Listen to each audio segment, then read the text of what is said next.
주식과 경제의 기초를 만화로 쉽게 알려주는 퉁개미툰. 안녕하세요. 전직 펀드 매니저 퉁개미입니다. 오늘은 과거 남유럽 재정위기와 요즘 경제 상황을 비교해서 얘기해 보겠습니다. 비슷한 점도 있고 다른 점도 있습니다. 누구는 요즘이 더 심각하다고 주장하고 또 누구는 괜찮다고 얘기하는데요. 그런 주장들을 살펴보고 마지막으로 우리 주식시장에 주는 영향에 대해서도 잠시 언급할까 합니다. 요즘 주식을 하는 데 있어서 많은 사람들이 미국의 물가 상승과 패드의 금리 인상을 주목합니다. 하지만 올해 7월부터 전 세계 주식시장이 베어마켓 랠리를 시작했던 중요한 이유 중에 하나가 유로존 때문이라는 것을 아시나요? 또한 그 랠리를 8월 중순에 끝내버린 주된 이유가 독일 PPI의 급등이었다는 것을 지난 시간에 말씀드렸습니다. 최근 글로벌 주식시장을 들었다 놨다 하는 중요한 이슈도 영국에 대한 뉴스들이죠. 영국 LDI 문제에 대해서는 추후에 다루겠습니다. 원고는 써놨는데 그림으로 그리고 동영상으로 편집하는 것이 시간이 좀 많이 걸립니다. 자, 과거 유로존 금융위기 때와 지금을 비교해 보겠습니다. 먼저 비슷한 점을 살펴볼까요? 1. 충격. 먼저 최초 충격이 있습니다. 2008년 미국은 서브프라임 모기지발 금융위기가 발생했죠. 그리고 2019년에는 코로나라는 사회적 경제적 충격을 겪었습니다. 2. 대응. 이런 위기에 대응하기 위해서 각 국가들은 금리를 낮추고 돈을 풀기 시작합니다. 제로금리, 구제금융 들어보셨죠?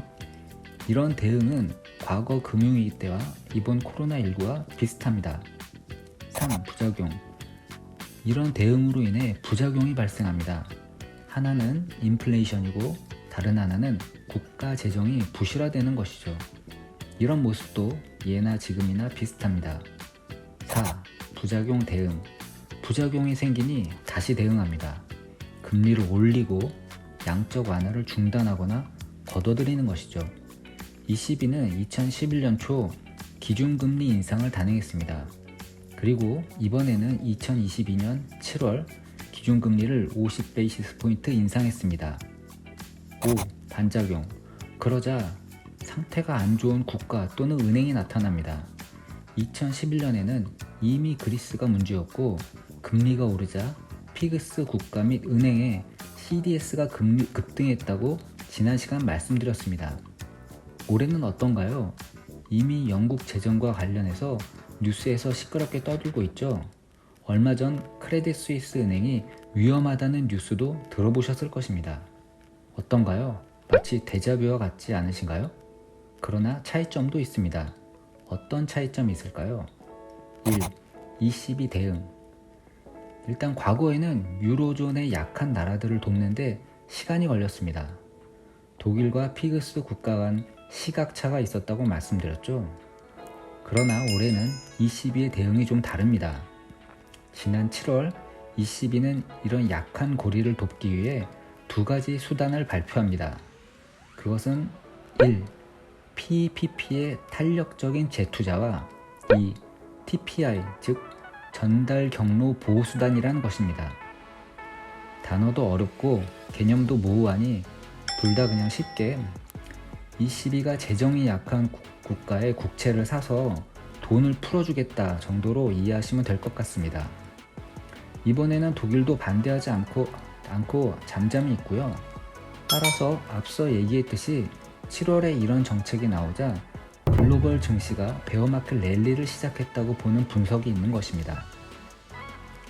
2. 인플레이션. 과거보다 물가 상승률이 더 높습니다. 러우 전쟁도 아직 끝나지 않았고 무엇보다 2011년 때보다 인플레이션이 너무 높습니다. 그때는 물가 상승률이 2%대 중반이었지만 지금은 10%에 육박하고 있죠. 따라서 지난 8월 독일 PPI가 급등하자 베어마켓 랠리가 끝나버렸던 것입니다. 독일이 자신들의 인플레이션을 막기 위해서라도 ECB가 돈을 풀어서 약한 나라를 돕는 것에 찬성하지 않을 것이라는 우려인 것이죠. 3. 재정 상태. 피그스 국가들의 재정 상태가 더 안 좋습니다. GDP 대비 국가 부채 비율을 2012년과 비교한 차트를 보시죠. 이탈리아는 과거 126%에서 올해 152%로 증가했습니다. 스페인, 그리스도 증가하고 있습니다. 그림에는 없지만 포르투갈은 비슷한 수준입니다. 4. 미국의 입장. 또 하나 중요한 차이점은 2011년 당시에 미국 페드는 본격적인 긴축에 나서지 않았다는 점입니다. 양적 완화를 줄이는 테이퍼링을 2014년이 되어서야 시작했는데요. 이는 어려운 유럽의 경제 상황이 나아지기를 기다려준 것이다 라는 주장도 있습니다. 금리 인상은 2016년이 되어서야 시작하죠. 하지만 지금은 미국이 신나게 금리를 올리고 있고 테이퍼링이 아닌 양적 긴축에 나서고 있는 상황입니다. 어떤가요? 지금까지 차이점을 보면 그때보다 나쁘면 나쁘지 좋을 것은 없다는 주장이 일리가 있게 들리나요? 반면에 괜찮을 것이다 라는 주장도 있습니다. 1. 튼튼한 독일 경제. 유로존 경제의 중요한 안전판 역할을 하는 독일 경제가 튼튼하다는 의견입니다. 앞서 표에서 봤지만 GDP 대비 독일 국가 부채는 2012년 80%에서 올해 68%로 감소했습니다. 또한 독일이 과거와는 다르게 아직까지는 남유럽 국가의 위기를 돕는 것에 대해 반대 의견을 내지 않고 있습니다. 2. ECB의 모니터링. 앞에 차이점에서 얘기했지만 ECB도 선제적으로 대응하고 있습니다. ECB도 과거 경험을 바탕으로 남유럽 국가들의 재정 상태를 체크하고 있는 것입니다. 올해 발표된 ECB 금융안정보고서에 의하면 남유럽 국가 또는 은행의 재무 건전성에 큰 문제가 없다고 보고하고 있습니다. 마지막으로 우리 주식시장에 대한 영향은 어떨까요? 2011년 당시 코스피 차트를 한번 보시죠. 이건 월봉인데요. 2011년 이후 유럽발 금융위기에 대한 무시무시한 뉴스가 있었음에도 불구하고 코스피 차트는 크게 하향 추세를 보이지는 않았습니다. 그러나 변동성이 꽤 큰 시장이었죠. 이게 월봉이라 하나의 큰 음봉은 한 달간 꽤 하락했다는 것을 의미합니다. 당시 독일 총리였던 메르켈의 한마디에 따라서 우리 시장 변동성도 컸습니다.